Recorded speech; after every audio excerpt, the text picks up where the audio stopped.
Olá, bom dia, graça, paz e misericórdia da parte do nosso Senhor e Salvador Jesus Cristo. No projeto Leia a Bíblia Comigo, hoje estamos no livro de 1 Timóteo, a carta do apóstolo Paulo, 1 Timóteo, capítulo 5. Diz o texto sagrado: não repreendas ao homem idoso, antes exorta-o como a pai, aos moços como a irmãos, as mulheres idosas como a mães, as moças como a irmãs, com toda a pureza. Então Paulo está falando aqui pro Timóteo, né, o jovem pastor, né, os deveres de pastores com as classes de pessoas, né? Várias classes de pessoas ele vai tratar aqui no capítulo 5. Agora ele vai falar a respeito de como a igreja deve tratar as viúvas, ó, verso 3. Honra as viúvas verdadeiramente viúvas. Mas se alguma viúva tem filhos ou netos, que estes aprendam primeiro a exercer a piedade para com a própria casa e a recompensar a seus progenitores, pois isto é aceitável diante de Deus. Então, a primeira responsabilidade de uma mulher, quando ela fica viúva, de cuidado para com ela, o apóstolo Paulo está falando que é da família. É os filhos quem devem cuidar da sua progenitora, tá? Aquela, porém, que é verdadeiramente viúva e não tem amparo em Deus e persevera em súplicas e orações noite e dia, entretanto, a que se entrega, né? Então, aquela viúva que é verdadeiramente viúva, o que ele estava dizendo? Aquela mulher que o esposo morre, não tem filhos, não tem ninguém por ela, não tem parentela, o único amparo que ela tem é no Senhor. Então a igreja deve cuidar dessa pessoa, tá? Verso 6. Entretanto, a viúva que se entrega aos prazeres, mesmo viva, está morta. Prescreve, pois, estas coisas para que sejam irrepreensíveis. Ora, se alguém não tem cuidado dos seus, e especialmente dos da própria casa, tem negado a fé e é pior do que o descrente. Vale uma releitura, o verso 8. Ora, se alguém não tem cuidado dos seus, e especialmente dos da própria casa, tem negado a fé e é pior do que o descrente.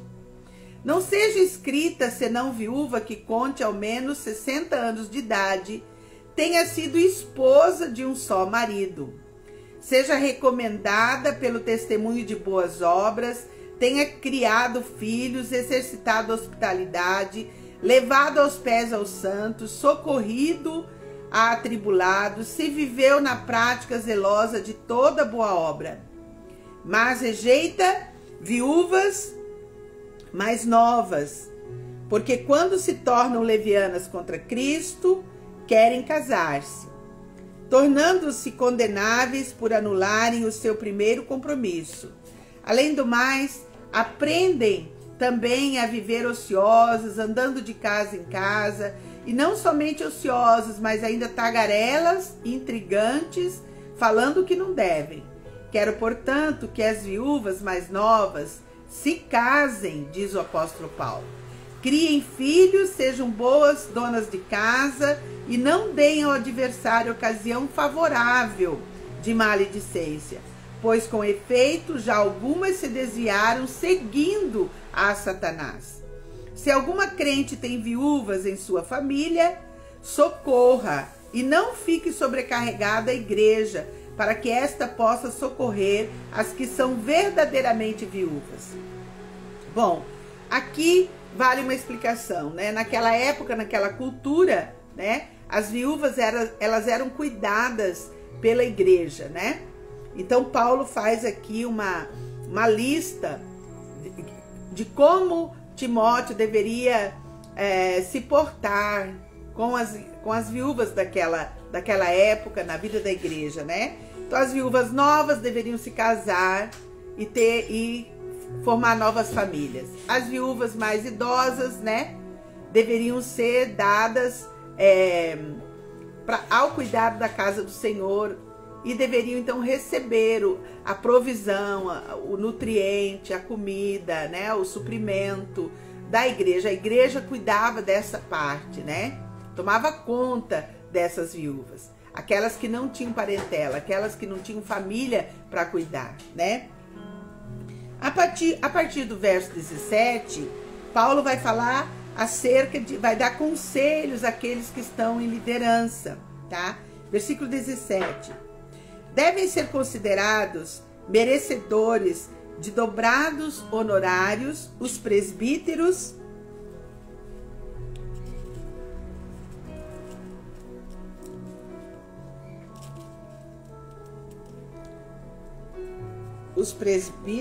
meu Deus, a folha da Bíblia está bem coladinha aqui. Vamos lá, vamos ajustar aqui para a gente ler. Devem ser, vamos lá, verso 17. Devem ser considerados merecedores de dobrados honorários os presbíteros que presidem bem, com especialidade, os que se afadigam na palavra e no ensino. Pois a Escritura declara: não amordaces o boi quando pisa o trigo, e ainda o trabalhador é digno do seu salário. Não aceites denúncia contra presbítero, senão exclusivamente sob o depoimento de 2 ou 3 testemunhas.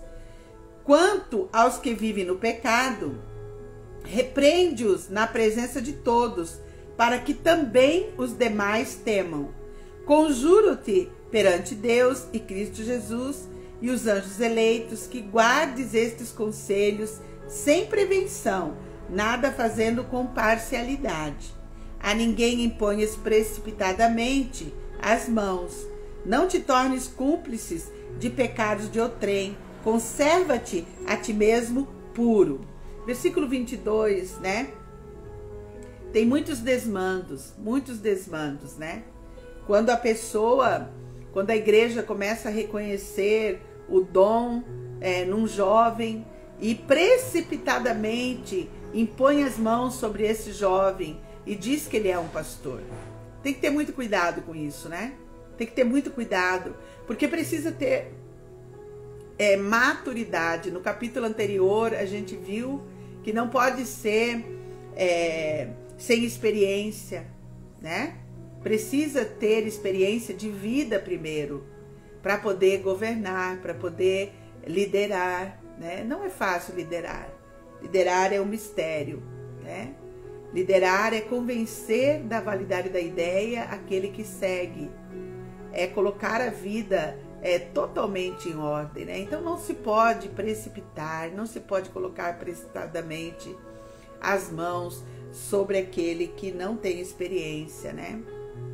Por isso que Paulo está dizendo para Timóteo: a ninguém imponhas precipitadamente as mãos. Não te tornes cúmplices de pecados de outrem. Conserva-te a ti mesmo puro, né?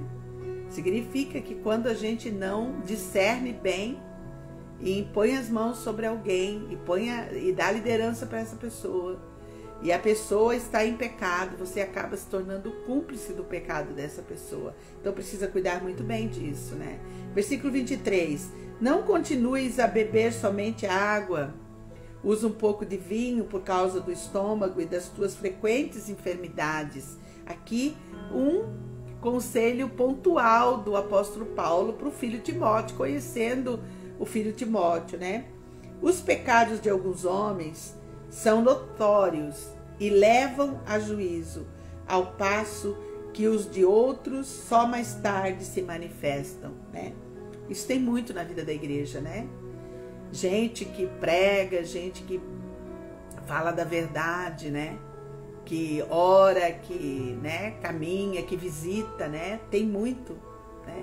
Mas na verdade, por baixo dos panos, escondido, pratica as coisas que não agradam a Deus, né? tem uma fachada de líder, uma fachada de crente, mas por baixo dos panos não é bem aquilo daquele jeito, né?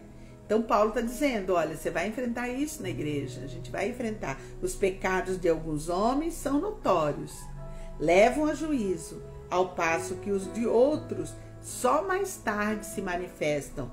O interessante é que tudo vem à tona, tudo vem à luz, né? Nada fica oculto. Na vida da igreja do Senhor Jesus, nada fica oculto. Tudo vem às claras, né? Não há como fugir, né? No tempo de Deus, na hora certa, Deus traz tudo à tona, né? Da mesma sorte, também as boas obras antecipadamente se evidenciam, e quando assim não seja, não podem ocultar-se. Da mesma sorte, da mesma maneira, do mesmo modo, as boas obras de uma pessoa também vêm à tona, fica claro. Há momentos, né? Ontem eu recebi um áudio da pastora Silvia Nogueira, e ela estava me dando uma palavra de conselho, uma palavra de exortação, conselho, consolo, né? E ela dizia isso, né? Ela dizia que o apóstolo Paulo, na caminhada dele, ele passou por muita coisa. Ele foi rejeitado, ele foi deixado de lado, a voz dele não era ouvida, né? Ele passou por muita coisa. A igreja da época, a igreja de Coríntios, fez acusações sérias contra a vida dele, que não eram reais. Mas, por fim, Deus trouxe tudo à tona. Deus trouxe tudo à tona. Tudo ficou claro, né? Tudo ficou claro. Não é porque hoje a gente passa por uma luta, né? Que a gente é injustiçado em alguma causa, que Deus não está vendo. Deus está vendo e está ciente de todas as coisas. Deus conhece todas as coisas. Então, no momento certo, no tempo de Deus, na hora certa, todas as coisas são trazidas à luz. Deus traz luz sobre todas as coisas, né? Por isso que é importante a gente orar e pedir a Deus que Deus nos dê discernimento de luz e trevas. Discernimento de luz e trevas, né? Porque o ser humano, eu gosto de dizer isso, o ser humano é uma caixinha de surpresa, né? Muitas vezes o ser humano fala, né? E não é aquilo que está no coração, né? Há uma dissimulação, né? E é muito fácil, todos nós estamos sujeitos à dissimulação. Todos nós estamos sujeitos a, em algum momento da vida da gente, querer manipular uma situação ou outra, né? Mas o importante é saber que Deus está no controle de todas as coisas e que logo, logo, Ele trará à tona, a verdade sempre vai vir à tona. Então nada podemos contra a verdade a não ser pela verdade. A verdade sempre vem à tona. É isso que o apóstolo Paulo está dizendo aqui para Timóteo. Olha, aquele homem, aquela mulher que estiver em pecado, logo vai vir à tona. Nada fica oculto, nada fica escondido. As boas obras de alguém também não vão ficar ocultas, vão ser também trazidas para a luz, né? Então que Deus nos ajude, nos ajude. O capítulo de hoje fala do cuidado. Hoje nós não estamos mais na cultura judaica, né? Nós temos outra cultura hoje, né? A cultura ocidental. Então daqui tem que tirar o princípio, né? Qual é o princípio aqui do capítulo 5 de Timóteo, né? Que nós devemos cuidar bem das viúvas da igreja, aquelas que perderam seus esposos, né? Mesmo que elas tenham um filho, né? Fazer uma visita, gente, fazer uma visita para uma viúva, né? Domingo eu tive essa experiência de visitar a irmã Rosineide, né? Fazer uma visita, orar com a pessoa, né? Dar uma palavra de consolo, uma palavra de refrigério para a pessoa, né? Ver se está precisando de alguma coisa, se está precisando de algum cuidado, né? Hoje, a igreja de hoje precisa ter esse cuidado. Também aqui, a partir do versículo 17, que a gente tem que cuidar daqueles que lideram, daqueles que estão na posição de liderança, né? Dos nossos pastores, presbíteros, diáconos, né? Cuidar deles, né? Eles devem né? Não, eles são dignos do seu salário, digno de receber, porque trabalham integralmente na vida da igreja e precisam receber. Então, esses dois grandes princípios aqui, né? O cuidado que temos que ter com as viúvas da igreja e o cuidado com aquelas pessoas que estão em posição de autoridade na vida da igreja, trabalhando na vida da igreja, devem ser cuidados, né? Devem ser cuidados. Eu assisti um congresso, estive num congresso, né, num tempo, e o pregador dizia que algumas vezes na vida da igreja tem um demônio da porta. Na porta da igreja tem um demônio, né? Por que ele falou isso? Ele disse que, né, tem lá o empresário que ganha muito bem, e na casa dele é tudo do bom e do melhor, na empresa dele é tudo do bom e do melhor, mas de repente quando ele vem para a igreja e ele exerce um cargo de liderança na igreja, quando ele passa pela porta da igreja, o demônio da porta influencia a mente dele. Daí na igreja não é nada do melhor, né? O salário do pastor é o salário que não dá para ele suprir a necessidade da família, né? Os móveis da igreja é tudo aquilo que é doado, não se compra nada, não se vê nada. Então esse é um bom exemplo para nós, né? Não é isso que o Paulo está dizendo. Paulo está dizendo que o obreiro é digno do seu salário. O obreiro é digno do seu salário, né? Todos aqueles que exercem liderança na vida da igreja devem ser mantidos, né, pela vida da igreja. A igreja tem que manter, né? Então que Deus nos ajude, nos abençoe, nos ajude a compreender essas verdades, né? Verdades espirituais que mudam a vida da gente, que nos ajudam a andar alinhados com a vontade de Deus. Vamos orar. Pai, em nome de Jesus, hoje eu quero orar a Deus. Orar pela vida do meu esposo, que completa mais um ano de vida. Paizinho querido, obrigada pela vida do Ingo, Pai. Obrigada pelo seu coração. Obrigada porque ele é um homem bondoso, um homem generoso. Obrigada porque ele tem sido um pai exemplar, um esposo amoroso, Pai. Eu te agradeço pela vida dele, Deus. Ó, Paizinho querido, nós te pedimos que haja saúde plena na vida dele, Pai. Essa é a nossa oração e o nosso pedido pela vida dele hoje, que completa mais um ano de vida. Pai querido, que ele seja ricamente abençoado com saúde, saúde plena, Pai, que na luta dele contra o câncer, Pai, ele vença totalmente essa doença, Pai, essa sentença. Que ele vença totalmente, que no poder e na autoridade do nome de Jesus, ele seja totalmente curado para a glória e honra do teu nome, Pai. Eu oro também, ó Deus, pela vida da Rosane, Pai, que está lutando com enfermidade. Eu peço a Ti, ó Deus, que o Senhor repreenda toda enfermidade, Pai. Nós oramos a Ti, ó Deus, pela vida da minha sobrinha, Carla Fabiana. No dia de hoje, Pai, na luta dela, Pai, que o Senhor dê a ela, conceda a ela, Pai, a vitória, conceda a ela a graça, conceda a ela, Pai, o privilégio, Pai, de vencer toda a enfermidade em nome de Jesus. Eu oro, Deus, pela Cláudia, pela sua mãe, a irmã Isabel. Deus, Deus, eu a visitei ontem, Pai. Senhor, tenha misericórdia daquela vida que há 11 anos, Pai. 11 anos a irmã Isabel luta com essa enfermidade. 11 anos que a família acompanha ela nessa enfermidade, nessa luta. Deus de poder, apressa-te, envie socorro da irmã Isabel. Apressa-te, Pai, que a tua filha possa descansar, que haja refrigério na vida dela, Pai, em nome de Jesus. Ela que já entregou sua vida para Jesus, ela, Pai, que já fez, que já escolheu, Senhor Jesus, que o nome dela já foi escrito no livro da vida, que o Senhor Jesus já deu um novo nome para ela. Pai, tira ela daquela enfermidade, tira ela daquele sofrimento. Deus de poder, nós te pedimos por ela, Pai. Deus de poder, a família que acompanha, Deus, há 11 anos, toda essa enfermidade. Pai, traz renovo, traz refrigério, Pai, traz descanso, Pai.